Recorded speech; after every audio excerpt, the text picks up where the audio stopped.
What's up, everybody? Welcome back to another video on my Subaru Rally build. So today I'm going to be making some gussets on the car, trying to knock out A-pillar gussets, B-pillar gussets, and the windshield bar gusset. Because the windshield bar doesn't sit exactly where I want to, it definitely needs a gusset just in case I do have what I like to refer to as like a soft rollover. Probably seen it quite a few times in like rally videos where they just kind of like cut a little bit too much, but it's not really a fast corner, and they just kind of like land on the roof. So you want to build the roof bar and everything like that as close to the shell as possible. That way it limits any distortion for the chassis if that happens. Now, if you do a really hard rollover and you spin the car a few times, it doesn't matter anyway. It'll just keep you safer, but you're probably not going to be able to save the car after that. All right, so the gussets that I'm going to be making are going to be out of 18 gauge sheet metal. That is the minimum requirement as per NASA and FIA rules, ARA, all those sanctioning bodies. They all pull their rules pretty much from the FIA rules that I've been following. You can go thicker than that if you want. The minimum thickness is the 1 millimeter, so 18 gauge is as thin as you can go. That's what all my taco gussets are made out of on the car. You also don't have to make gussets from sheet metal all the time. If they're optional, you could add like these bars like I've got up here. Technically those are considered gussets. They make good places like handholds to get out of the car, as well as like places to mount things, stuff like that. So you can kind of get creative with your gussets a little bit. Maybe they can serve a dual purpose. But today, like I said, A-pillar, B-pillar, and windshield. So my A-pillar bars follow the A-pillar pretty closely. They touch pretty much all through here. They're completely against the car. So that's one of my plans too, is I'm going to be welding that as much as I can to the chassis in those locations that it's actually touching. But because they're not perfectly touching all the way up here, I'm going to make a little gusset. So it's going to come down, probably start about, I don't know, I'm thinking like right around here and come all the way up. So I'll grab some measuring tools, get the rough measurement, and figure out exactly how big of a dimple die that I need to use for this, and what would look best kind of aesthetically too.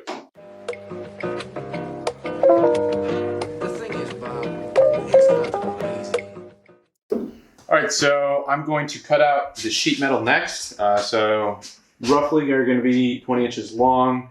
Now I can adjust this obviously, so I'm going to cut that piece out first and then see if I want to like make it shorter or anything like that. But I think 20 inches is about the limit that I would actually want to run for length, because then it's kind of getting up too high and I wouldn't be able to weld it.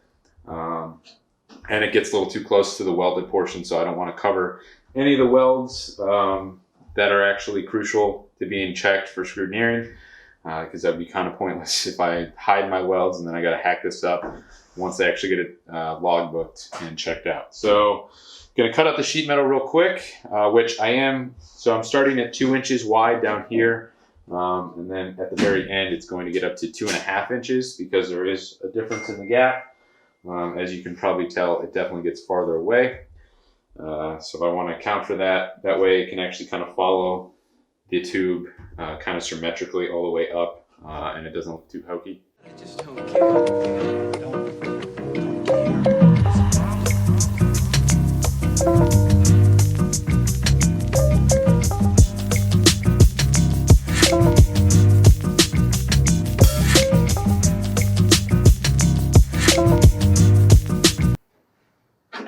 Alright, the rough shape is pretty much done. I just made a mark on here. And I just need to trim a little bit more because it doesn't really follow the tube exactly like I want it to. So it sticks farther out past the tube down here, whereas it sits like 3/4 of the tube down here. So it'll just look a lot cleaner if I get it to sit on the same spot all the way down the tube. That way it doesn't like have a weird line coming down.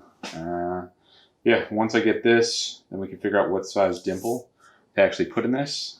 They're going to be pretty small because it's a pretty small chunk of steel here, which is kind of a good thing. So like when you see huge dimple die gussets with like big holes in it and stuff like that, it kind of just shows that they made the cage improperly. because if you can get that big of a gusset on something like the A-pillar or something like that, it should have been closer, because something like this, you can get it really close to the A-pillar. I mean, you can even get it closer than I did, for sure. If you've been doing this a long time, I've seen a lot of really good, well-made cages that this wouldn't even be required, because they can weld it in like 3 spots on the A-pillar. So like the smaller the gusset, the better the more well-made the cage is. So got a little tongue-tied there. Anyway, probably wondering why my steel looks so nasty. I left it outside, so I'm not buying more though, because I got a whole sheet. But get this trimmed up, and then we can mark the holes.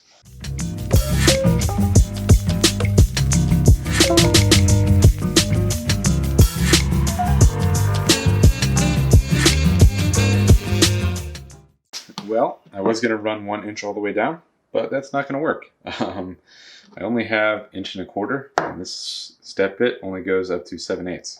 So because of that, we'll just run 3/4 inch. Now, this die takes up 1 inch and, well, let me check again because I forgot. So it takes up 1 1/8 inches. So to make sure that the spacing is even, we're going to drill each hole at 1.5 inches. I'm going to start the first one at 1 inch. That way it kind of like lines up at the 19-inch mark.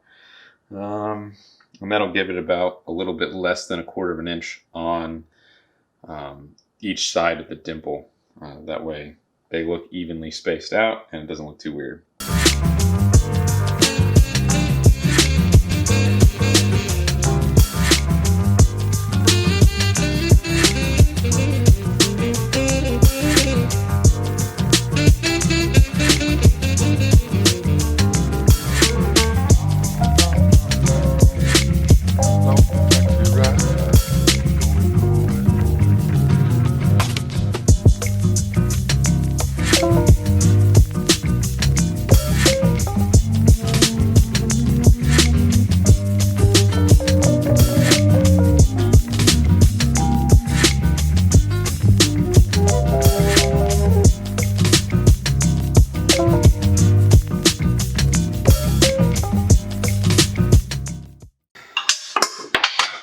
Pretty sturdy-ish for 18 gauge.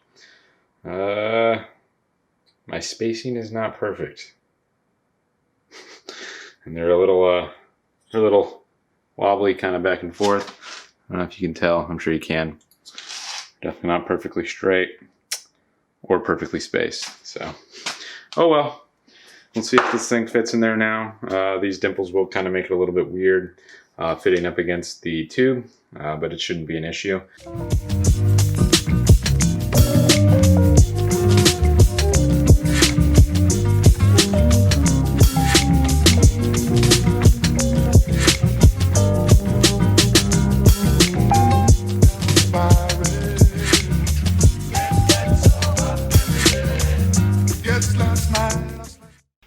So it contoured to the tube pretty well. Didn't really mess up the divots at all. I think it looks pretty good in there. It doesn't follow the tube perfectly symmetrically. If that even makes sense. Anyway, I think I'm happy with how it fits though and how it looks. I think it looks pretty good in there. So I think the next thing I'm going to do is mark where I'm going to actually weld, because I would like it to look uniform with my stitch welding down here. So I think I'll just do probably 1/2 inch welds every 2 inches. I don't know. That might not be enough, but I think it'll be in plenty. I might do every inch. So like 1/2 inch weld, inch gap, 1/2 inch, inch gap, whatnot. I'm going to get the full length of this tube though and figure out some sort of equal length or equal distance between each weld. That way it's uniform all the way down. I don't end up with something weird down here where the weld ends here and then there's just a small gap. So I'll do that real quick and then pull this out and mark it.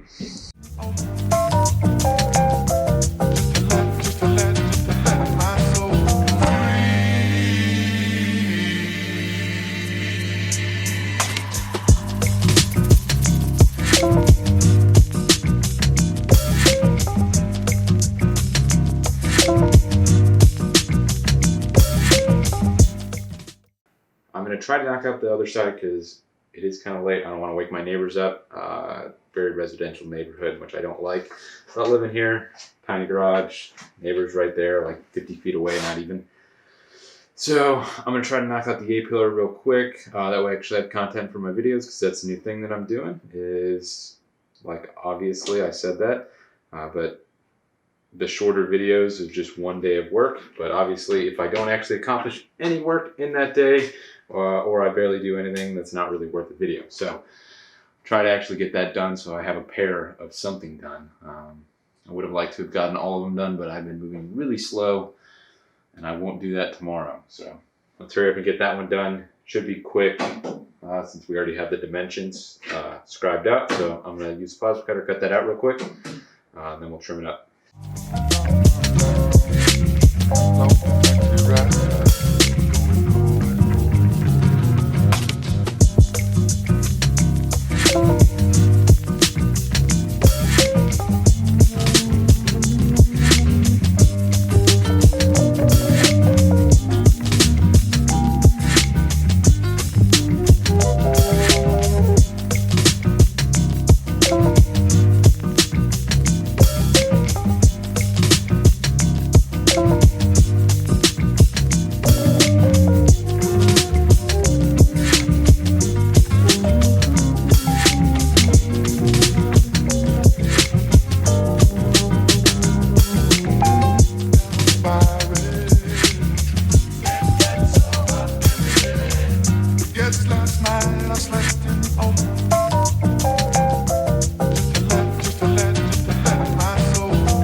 Well, they are both tacked into place. They're somewhat symmetrical.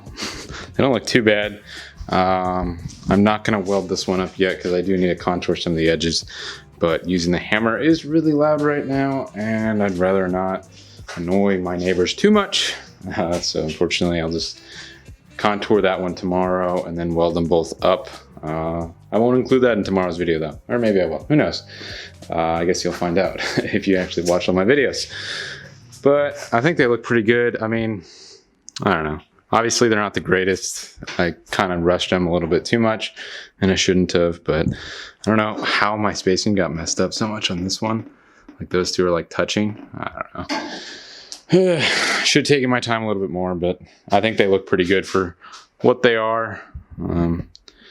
They're probably more of like an aesthetic thing than, I mean, they add a little bit of strength and help the shell from shifting if this car even lasts that long, from like the roll cage staying in place and the body kind of moving around it. So welding in as many places to the shell as possible is going to help with that, as well as strengthen it in case you ever do get in a wreck. Anyway, I appreciate you guys watching, like always. I actually haven't said that in a while. So let me know if you like the new style, the shorter videos daily-ish, 4 to 5 times a week trying to do. So I'll try to keep doing it if that's what you guys like. If not, I'll try to go back to the 2 to 3 a week. But then, like I said, you get left behind on my build progress, like how I had all those videos come out once I came back from vacation, since I made so many and it took me that long to actually catch up. So anyway, I'll stop rambling, stop increasing the time on this video because it's no longer be short then. I'll see you guys tomorrow when I finish up the gussets.